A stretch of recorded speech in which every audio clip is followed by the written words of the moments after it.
arcykapłanie, oto ten człowiek, który zobowiązał się wydać Nazarejczyka w nasze ręce.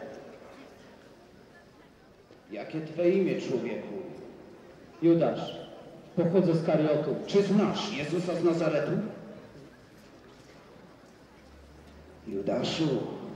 Judaszu, widzę, że lubisz pieniądze. Tak, masz rację. Pieniądz to dobra rzecz.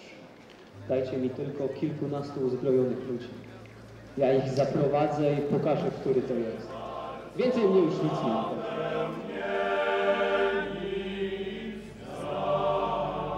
משולי הבמה, אני מתבונן בריטואל הנמשך במקום הזה כבר למעלה מ-350 שנה ללא הפסקה.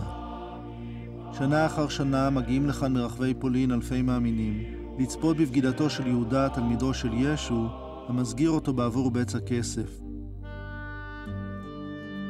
היהודים של ימי בית שני המגולמים בידי הכמרים שפגשתי הבוקר, מזכירים לי את המראה הסטריאוטיפי של אבי וסבי, יהודי פולין שלפני המלחמה.